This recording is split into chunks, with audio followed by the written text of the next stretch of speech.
Energy, the holy grail, is a power source that's inexpensive and clean with no emissions.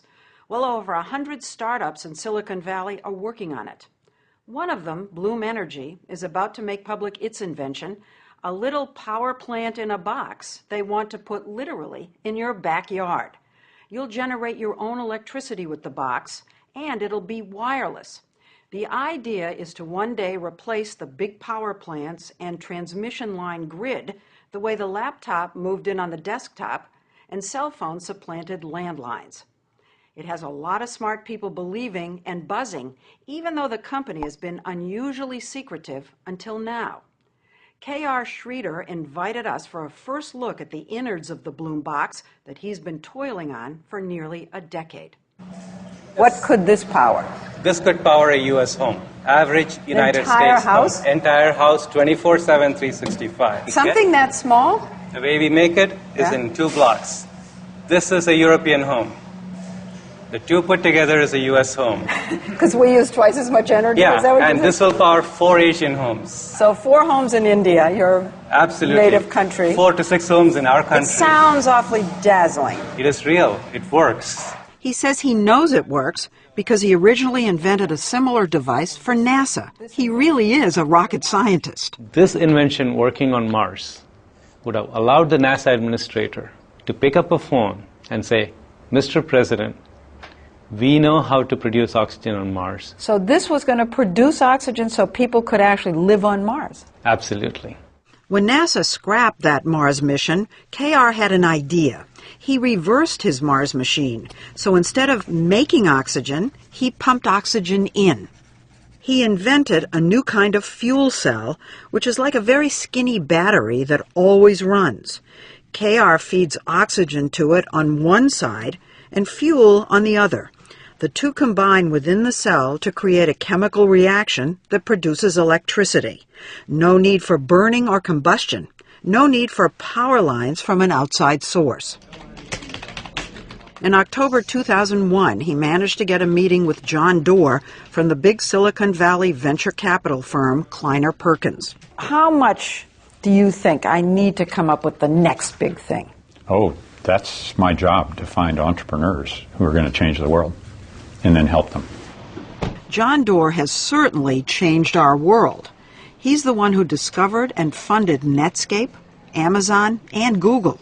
When he listened to K.R., the idea seemed just as transformative. Efficient, inexpensive, clean energy out of a box. But Google, 25 million. This man said how much money?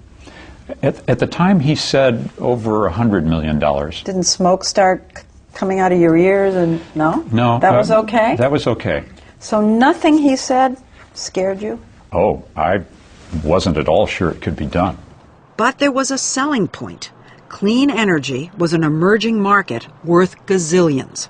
I like to say that the new energy technologies could be the largest economic opportunity of the 21st century. Was this your very first Clean energy investment? Yeah. This was the very first.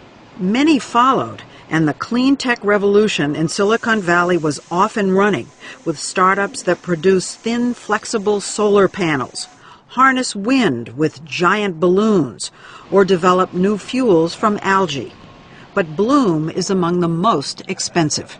I heard actually so far, not just from Kleiner Perkins, but total $400 million. You're in the ballpark. With that kind of money comes a lot of buzz. In Silicon Valley, every time a company raises over $100 million and they haven't come out with a product yet, everybody starts getting the heebie-jeebies. Michael Kanellis is the editor-in-chief of the website Green Tech Media. You're very skeptical. I can see this, obviously. I'm skeptical, I'm hopeful, but I'm skeptical because people have tried fuel cells for, since the 1830s. Yeah. And they're great ideas, right? Just producing energy at an instant. But they're not easy. They're like the divas of industrial equipment. You have to put platinum inside there. You've got to put zirconium. The little plates inside have to work not just for an hour or a day, but they have to work for 30 years, nonstop. And then the box has to be cheap to make. One thing stoking his skepticism, K.R.'s been hyper-secretive. No sign on his building, a cryptic website, and no public progress reports. Given the stealthiness, we were surprised when KR showed us for the very first time how he makes the secret sauce of his fuel cell on the cheap. Actually, I feel like I'm on a cooking show. You're Martha Stewart. Absolutely. So let's take that cooking analogy. Okay. Start with the flour. The flour. Okay? What is that? That is beach sand. It's beach sand? Ocean beaches in multiple continents has this material in abundance. He said he bakes the sand and cuts it into little squares. Okay, so this is beach sand turned magically into a ceramic. Yeah, into a ceramic. And then he coats it with green and black inks that he developed. Okay, is it a secret formula? There is a secret formula. Okay. And you take that and you apply that, you paint that on either side of this white ceramic to get a green layer and a black layer. And that's it? That's it. That's the secret. So what I'm holding in my hand is a fuel cell. This is the fuel cell? This is the fuel cell. Skinny, and this will generate power. This will generate power. One disc powers one light bulb. The taller the stack of discs, the more power it generates. In between each disc, there's a metal plate, but instead of platinum, KR uses a cheap metal alloy. The stacks are the heart of the Bloom box. Put 64 of them together, and you get something big enough to power, say, a Starbucks. So this is it? KR offered to give me a sneak peek inside the Bloom box. Nobody has seen this before. Are you going to let me look inside? Absolutely. Okay. Why not? This is... So, go ahead. Here we go. Okay. Oh. All those modules that we saw go into this big box. Fuel goes in, air goes in, out comes electricity. Is the Bloom box intended to get rid of the grid? The Bloom box is intended to replace the grid for its customers. It's cheaper than the grid. It's cleaner than the grid. Now, won't the utility companies see this as a threat and try to crush Bloom? No, I think the utility companies will see this as a solution. All they need to do is buy Bloom boxes, put them in the substation or the neighborhood, and sell that electricity. And they'll buy these boxes? They buy nuclear power plants. They buy gas turbines from General Electric. To make power, you still need fuel. Many past fuel cells failed because they needed expensive pure hydrogen. Not this box. Our system can use fossil fuels, like natural gas. Our system can use renewable fuels, like landfill gas, biogas. Solar? We can use solar. You know, it's very difficult for us to come in here and make an evaluation. How are we supposed to know whether what you're saying is true? Why didn't we talk to our first customers?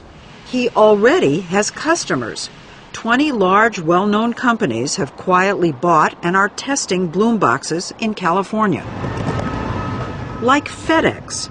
We were at their hub in Oakland the day Bloom installed their boxes, each one costing $700,000 to $800,000. One reason the companies have signed up is that in California, 20% of the cost is subsidized by the state, and there's a 30% federal tax break because it's a green technology. In other words, the price is cut in half. We have FedEx, we have Walmart. Yeah, yes. Walmart? Absolutely. Staples? Staples. So who was the first? Google was the very first Google company. Was the first. Yes. These 4 units have been powering a Google data center for 18 months. They use natural gas, but half as much as would be required for a traditional power plant. KR told us that 3 weeks in at Google, suddenly one of the boxes just stopped. Your heart just drops. Did you panic? For a short while? Yes. He fixed that, then there was another incident. The air filters clog up and air is not coming into the system because the highway is kicking dirt. You just flip the system around and the problem is gone. Another company that's bought and is testing the Bloom box so KR can work out the kinks is eBay. Its boxes are on the lawn in the middle of its campus in San Jose. These things fuel almost 15% of the power on this campus. John Donahoe, the CEO of eBay, says its 5 boxes were installed 9 months ago and have already saved the company more than $100,000 in electricity costs. It's been very successful thus far. They've done what they said they would do. eBay's boxes run on